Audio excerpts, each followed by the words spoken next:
more congested truck stops I've been in a while, and I thought I would grab a quick video.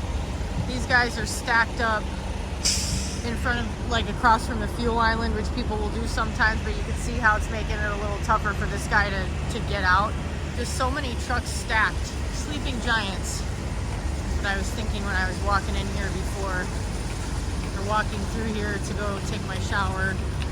This guy's having to do a whole U-turn. And then you'll see this a lot, as many of you know, like a tanker or somebody who's got a weird flatbed. What are those? That's pretty wild. They look like cement mixers. So they're in the part of the parking, this lines are right there, so they're like outside of the actual parking. And then you got this guy here. You know, these are the spots you want to leave for guys like this that have a hard time parking in other spots. And then these guys are stacked outside of regular spots. This area right here, that whole area is actually bobtail parking, but no bobtails can fit there because there's all big trucks in there. We got a longer flatbed here pulled straight forward. He's like, I'm not backing this thing. But yeah, people parked in every spare place they can be. There was at least 1 or 2 trucks parked over here, I thought, when I left. So it just got super crowded. I got really lucky. I got here early yesterday.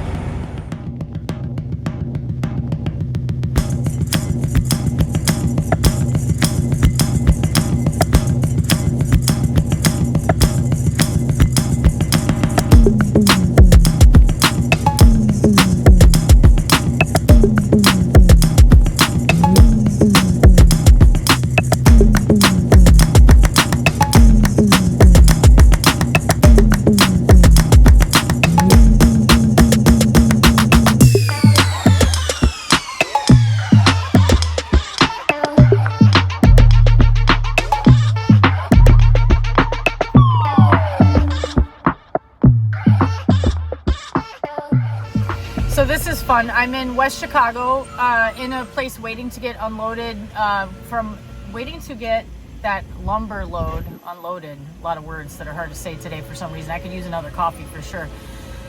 It's already been a really long morning. I am waiting in line there. The guy said there were 6 trucks ahead of me. It actually only looks like 3 or 4. I don't know why he said 6, but I should be okay in a minute here.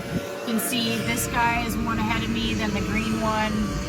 And basically what we have to do is, in this sort of staging area, I'm going to undo all my straps.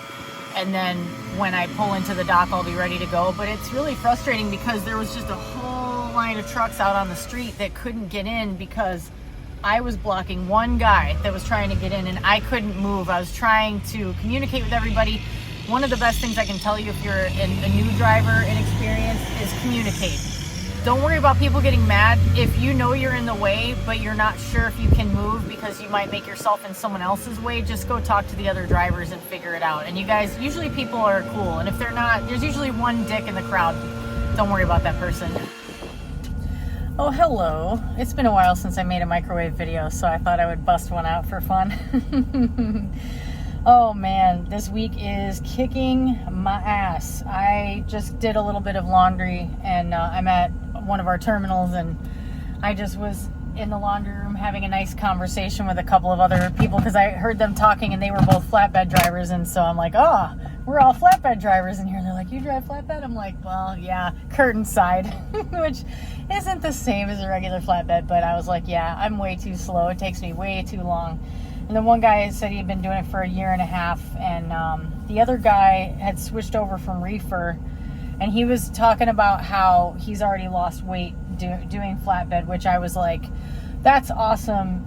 That's one thing I love to think about is people who are doing other types of trucking decide to try flatbed, and flatbed kicks your ass. It's very hard work. It's very hard work and it's very time consuming, and it's hard in the beginning, especially when you're used to types of trucking that you're able to sort of rush a little bit more. I mean, everything happens in the customer's time, but you can't rush with securement. You have to take as long as it takes, and a lot of times there's strategy involved. You have to think a few steps ahead which isn't always my strong suit, so that's part of the reason it can take me longer. So it keeps your mind more active, and it keeps your body a lot more active, and you start using muscles you haven't been using, and you really feel it. And I always think of myself, because I have a mentality that I'm an athlete, you know, because I always have been, but since I've been doing especially reefer, it's like I was in denial about just how inactive I had become. I wasn't in denial about it. I was fully aware of it. And also my mind felt like numb in a similar way, where I just felt like a zombie. And it was really getting to me. And it feels really good to be doing a type of trucking that is both physically challenging and it's challenging my mind. I'm having to strategize. I'm having to climb. I'm having to use my flexibility, which feels really good to me. I'm not having pain in my back or my hips. The only thing that I think is not great for me, and partly because I'm older and because I've been lifting for so many years, is that I have wear and tear. I probably have a little bit of arthritis. And I definitely think that doing this type of work it's very hard on your hands, and I have tiny hands. So that makes it harder. My hands are very tired and fatigued. I guess that's redundant. You know, it's one of those things where I'm not in my 20s. I can't do this forever, and I know that, and I'm at peace with that. It's okay if I only do flatbed for some period of time. Every time I start talking about, oh, I'm just going to do trucking for a year or maybe just 2 years or whatever, and then I can already imagine how easy it'll be to like start to extend that, because I understand why it can be addictive, because it's just like I am going to be getting an apartment, and I'm excited to have a place to land when I have home time. But I also can totally imagine how if I were home all the time and I was working locally, how I would miss being out and just the constant change. There's an addictiveness to it. But anyway, yeah. So today I had to go back to the same place that I did coils at last week, and it went a million times better this week, and I would have actually been in and out of there much faster, but another one of our drivers came in after me. He came in the wrong way. It's a small, kind of a tight facility, so he had a hard time trying to turn himself around, and the poor kid, I say kid because he's so young. He's probably like maybe 20, so young. In a regular flatbed, he could not back to save his life, and I felt bad for him because I know what it feels like, because I was like that at one point too. And then thankfully I got the right kind of encouragement to send me in a direction that made more sense for where I was at, and I spent some months and many more months bumping docks until I became the expert backer that I am today. I'm just kidding, but I am decent at it. I'm much better than I used to be. And I'm getting used to the split axle or spread axle. I think you could say that interchangeably, right? I'm getting used to that. It's actually not bad. It's just can be hard to overcorrect because the trailer seems to track a little bit differently, but it's not as hard as I had thought it would be. It was just hard when I drove one in the past because I couldn't back a truck at all. Feels good to have that skill a little bit better, you know? Just don't ask me to back a truck into a space when it's dark out and I've been driving for 10 hours and 40 minutes and my brain is toast, because that's when it's going to be, that's when it's not going to be pretty. But this guy came in and he could not back and he couldn't get it, and I stopped what I was doing, so I ended up being there for an extra hour at least. I would have been in and out so much quicker, but I wanted to help him because I could tell he was really struggling and he could not, and this was a real bummer. He tried, I stopped and went and did my securement, came back, tried to help when I saw he really needed it. Oh, and this lot sucked. It was a hard place for anybody, or not a great place to have to back, but for someone new, it's a nightmare because there's like employee cars parked across from where you have to back. And so if you're already not great at backing, it's not going to be a good experience most likely. But he ended up taking so long that the guy that worked there got frustrated with him and told him he had to leave, and he didn't even get loaded. He was trying to get into this spot for like 2 hours, and the first like 45 minutes plus was him trying to figure out how to turn around in the lot. And like it really sucked for him because when he came in the wrong way, it's like it's a U-shaped lot and there's all these cars parked here and there's the docks over here. There's more employee cars parked over here. And he could have gone out and then gone down and flipped around in this other lot, but there were like multiple box trucks parked on either side of the driveway, so it was super tight to get back out of that driveway if you came in the wrong one. It sucks. I hate to see something like that, and I felt really bad for him, and I wanted to just be like, let me just do it for you real quick, but I couldn't because I didn't know if that was the kind of thing that I could get in trouble for, and I don't want to fuck up my job. So I just said, no, I'm gonna have to let him struggle, and maybe it'll be a learning experience for him where he will say, you know what, I'm not ready for this. Or maybe, I'm sure his fleet manager will, bear that in mind, and if it continues to be a problem, maybe they'll have him say, hey, maybe you should do a van account for a while until you get better at just maneuvering the truck. So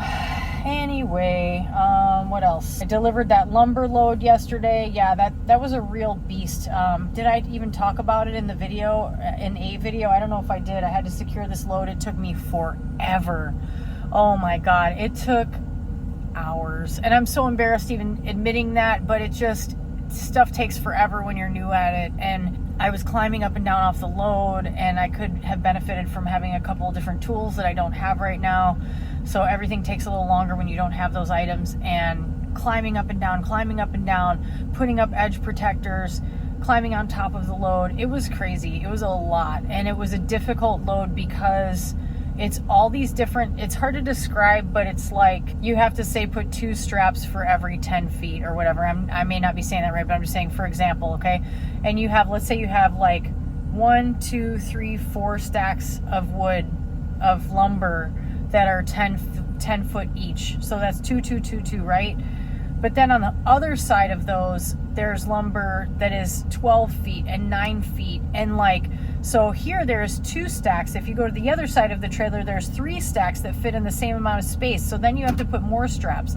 And then you have tiers, like layers. So you got to put straps over the middle. And then you got to put more straps over the top. And I think I used, was it 22 straps altogether? Something like that. It was a lot of straps. It was a beast of a load. And then lumber settles a lot when you're driving, so you have to keep tightening it down. You got to stop often and tighten it down, and it moves around. It's especially when they're all different sizes like that, and some of the wood is like a type of wood that can slide easily. It's kind of stressful. I was talking to my other mentor. Now I have like 2 mentors, and I'm stoked about it. I've got Dirk, who I love, who I always have as my number 1 mentor. Don't get jealous, Dirk. I'm just kidding. And then I have another person who is the I won't say his name because I don't know if he would want me to, but the other flatbed driver who I ran into, like it was the first load I picked up, and thank goodness I ran into him. He's the best. He's been helping me like right and left, and so now I have like a curtain side specific mentor person. And this is funny, but a couple people I know don't like to be called mentors. I think it makes them feel old. I don't know. I think it's like, I'm telling you that you're great at something and you're really good at teaching it to me, and that is amazing for me. So anyway, he helped reassure me a lot. People at the job sites have helped with reassuring me, because when I was doing that lumber load and it was taking forever, I was talking to one of the forklift guys, and I was telling him, I was like, I'm so frustrated it's taking so long. He's like, why? He's like, are you doing it right? I'm like, yeah. He's like, that's all you need to think about then. He's like, you're new at it. He's like, is it your first time? I'm like, yeah. He's like, you're fine. It's like, it takes as long as it takes. Just do it right. That's all you got to do. I was like, that's cool. So they showed me mercy, unlike the poor kid today, man. I hope he can get it together. I was just going to say, the guy who is helping me with curtain side specific stuff told me a different way to have them load those coils that was a game changer. And for those of you who know what this means, it made it so that the winches were distributed in a much better way for me to utilize them, and I didn't have to do any portable winch BS today. Oh my God, it was so much easier. It was like, pew, pew, pew, pew, pew, pew, pew. That's me throwing straps, pew, pew. And then climbing up on the thing, because hoisting myself up, because I'm like feeling like a gymnast. Because then they have to get up there and put the edge protection on, and you got to fix the straps that got flipped, and you got to do this and that, and then you're all done, and you think you're done, you start pulling the curtains closed, and you look and you notice one of the straps has a little rip in it, and you're like, fuck, and then you got to get back down and find another strap that doesn't have a rip in it, and you really got to pee, but you don't have time because you've been there forever, and then you get, that was my afternoon. That was my afternoon. It took a really long time. Probably not making very much money because I'm spending a lot of time on securement and not a lot of time on driving, but that's how it is when you're starting out in flatbed. So don't think you're gonna rush that shit. Some of you might, but not me. I can't. All right, that's enough chatter from me. I'm gonna finish folding my laundry and watch some Netflix maybe and do some reading and crash. So I'll catch you later. Hey guys, I'm just editing this video and I just wanted to explain the next clip that you're gonna see. When I was having these coils loaded onto this truck, the person who was loading them was still kind of in training. It seemed like he was a younger guy. It was interesting watching him, and as I was watching him do it, I realized how different, like how impressive it is when you see the really experienced forklift operators and how easy they make the job look. So when I had these coils unloaded, I asked the guy who was operating the forklift if I could take video, because I could tell that he was very experienced, and he was like, yeah, for sure. So I don't know if he'll see this because I told him to check for the video on my channel, but if you're watching, hi, great job and thank you. I don't know if he'll even remember, but I just wanted to share it because I was thinking about how watching the young guy who was training made me think about when I first started driving a truck, and how when you're learning a new skill like that, I was learning on a manual 10-speed, and you have to like look at your hands and you're looking at the different things in the vehicle that it's just like your mind is like trying to acclimate to the new sounds and feelings and like the sensations and the way that your body interacts with this big vehicle and makes it move. And it's a lot to take in when you're new at it. And it just makes you realize how when you see someone who's very skilled and they make something look easy, like, wow, they're, that's pretty impressive. That's really cool. And I also just wanted to throw this in there as a little thank you, I guess, and recognition to the forklift operators who, we kind of take for granted because they're just doing another job that is part of us doing our jobs. But a lot of times they really make a difference in our days, and they might be some of the only people that we interact with. And so when they're pleasant to work with and they're helpful and stuff, it really, really makes a difference for us. So here's my little thank you. I unfortunately didn't get this guy's name. He's really good at what he does though. And he's lifting these coils off the trailer that weigh somewhere around 15 to 20,000 pounds each. I want to say, if I'm remembering that correctly, maybe a little bit more than that actually. And I want you to notice when he lifts the coil off of the bed of the trailer, you can actually see how much the trailer moves up and down. And it really, for those of you who are not truck drivers and never see anything like that in action, it's pretty amazing to see just how much weight that is and the way that it interacts with the truck. So there you go.